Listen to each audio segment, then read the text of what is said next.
Hello guys, thank you so much for tuning into this video. My name is Mr. Pauline. Now on the last video we were doing traffic light signals, so I really hope you enjoyed that one. Now in this video I want us to look at carriageway markings, right? So I'm just going to quickly run there. So I really hope you have been enjoying this course. If you have any questions on any of the things that we discussed before, just let me know in the comment section of this video. So I want to look at carriageway markings. So what are carriageway markings? Carriageway markings are basically the lines that you see on the road, right? So those lines that you see on the road, the pedestrian lines, the intersection line, the yellow line. So we are going to be discussing about those lines, what each line mean and what each line represent and things like that. So do make sure that you stay tuned until the end of this video. Also another thing, if you're interested in this paper, right, this is the VID computerized paper with over 500 question papers. So just get in touch with me. The number is in the description of this video. My WhatsApp number is right there, so just get in touch with me and I'll make sure that you do have this paper. So getting back to our question, so we're gonna be discussing about these lines that you see on the road. So the black thing is the road and the white is the lines. Okay, so let me find you a more clear video. So this is what you normally find on the road. You find a yellow line here, then two lines, two or one line on the middle. It's either a broken line or a solid line, right? And here we have a carriageway that is going in this direction, and also another carriageway that is going in this direction. So this is what we call a single carriageway, right? Single carriageway. I talked about dual carriageways, what they mean. So if you didn't get that, just to make sure that you watch some of my videos. I'll explain more on dual carriageway and single carriageway. Now this is what I call a single carriageway, right? In that we have two lanes that are going in opposite direction. So on the front here, I want to talk more about these lines on the middle here. So we have a solid white line and a broken white line on the middle. Okay, so what does that mean? Which car should overtake here and which car is not allowed to overtake? Or just to simplify things, right, if you have a solid line, it means that you should not overtake, and if you have a broken white line, it means that you can overtake. Okay, now let's read some of this. The white car must keep to the left of the continuous white line, should not overtake. Now by the reason that the white car is a solid white line on its right, it means that it should not overtake. So what that entails you is that if you are traveling on the road, you're in a lane, and to your right is the solid white line, it means that you should not overtake. Now these signs are put there for a certain number of reasons.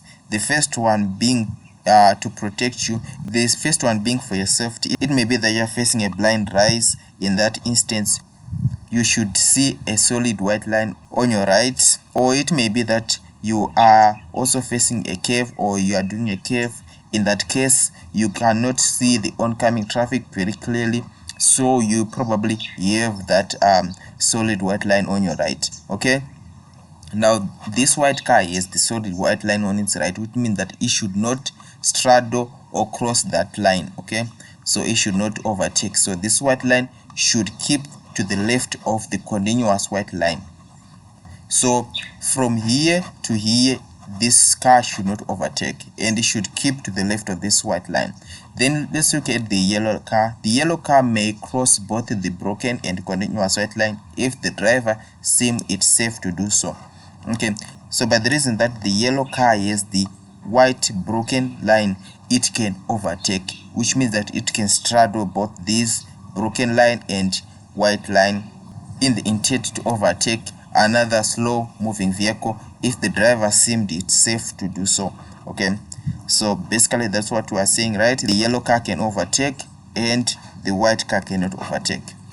Well, there's an instance where you have two solid white lines on the middle of the road. Now in that case, the white car must keep to the left of the, and the yellow car must also keep to the left of the continuous white line. So to simplify this, it means that both cars should not overtake. Okay, So both cars should not overtake if you have a double continuous white line. Now this may be done for many various reasons. Maybe there is a blind rise on both cars, or it's a curve, right? So whatever case it may be. Now if there is a double continuous white line on the center of the road, it means that none of this traffic should overtake. Okay, so let's move on to the next one. Now here I want to talk about a single broken white line on the middle of the road. Now this one, if you have a broken white line, it means that you can overtake. So on the right of both these cars, it means that there is a single white line, which means that both these cars can overtake if there is no oncoming traffic. Okay, so if the oncoming lane is clear of traffic, then both these cars can overtake. So carriageway marking, we're talking about all the markings that are found on the road. So another one of these famous carriageway marking is the pedestrian crossing, right? So the pedestrian crossing pattern is shown by alternating black and white strips. So as you can see here on the road, so here drivers should always yield to pedestrians, right? And should always give pedestrians the right of way when they come to a pedestrian crossing line. Okay, so here at a pedestrian crossing line, the pedestrians have the right of way. Then let's also talk about the yellow line. So this is the yellow line that you see on the edge of the road here. So what are these lines used for? So firstly, they are used to demarcate the edge of the road. So as you can see here, we have these lines that are found on the edge of the road. So we call it the yellow line, or the edge of the carriageway line. Okay, so what does that line mean? That line means the edge of the road. So it is used to demarcate the edge of the road. So a vehicle can straddle or cross this yellow line in two scenarios, right? So let me just read this statement here. No motor vehicle shall cross or straddle the yellow line except to overtake traffic which is turning to the right, or to stop. Now if a vehicle wants to overtake traffic that is turning to the right, it doesn't make sense that they should use the lane for oncoming traffic as they would if they are overtaking a slow moving vehicle, because this car is turning to the right, so automatically that car would use the oncoming traffic lane. Okay, so if that car wants to overtake traffic that is turning to the right, then that car should use this route here. It has to get out of the road. By doing so, it now has to straddle or cross this broken yellow line here. So the yellow line can be crossed or straddled if you are overtaking traffic that is turning to the right, or you just want to pull off the road and stop. Now if a car wants to pull off the road and stop, obviously it has to straddle the line that is on the edge of the road in order for it to get out of the road and stop. Now let's look at this. So here is a potential question that you are likely to encounter in your provisional exam. So we have direction arrows in combination with a prohibition line.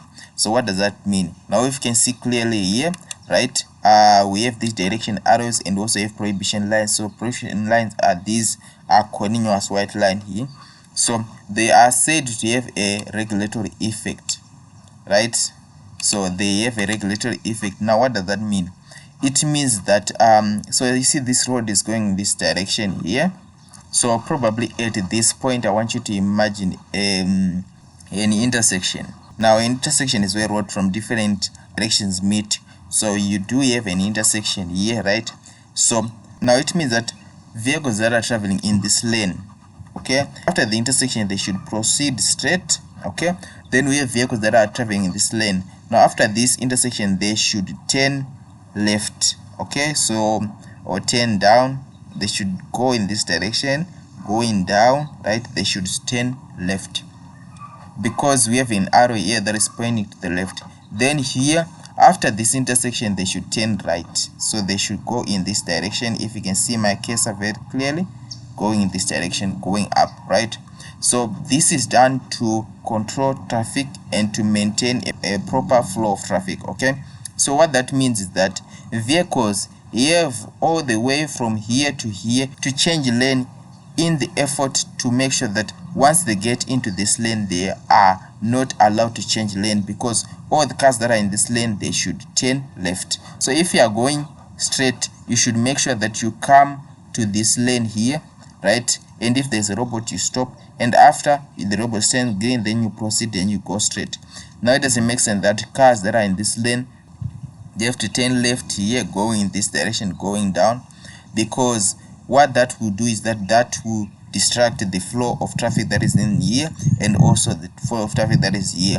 So only the traffic that is in this lane, they should go here, they should go this direction, and here they should go this direction, and here they should go up. Okay, so what that does is that will produce a what we call a regulatory effect, in that these arrows and this prohibition line, they have a regulatory effect. They regulate the direction that these cars are moving.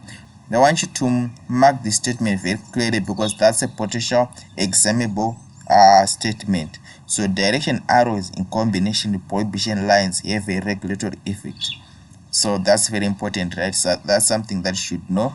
All traffic that is in this lane should turn right, and all traffic that is in the middle lane, they should go straight, and all traffic that is in this left lane should turn left.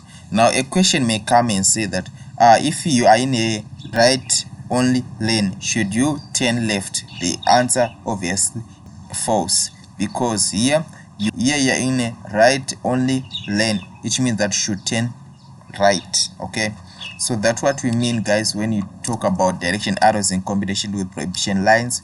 So I do hope this one was very helpful. If you have any questions on any of the things that we just talked about, do make sure that you write me a comment in the comment section, or if you find this information very helpful, just write me something in the comment section. I want to know how you have understood this. So thank you so much, guys, for watching. I'll see you later in the next video. Goodbye.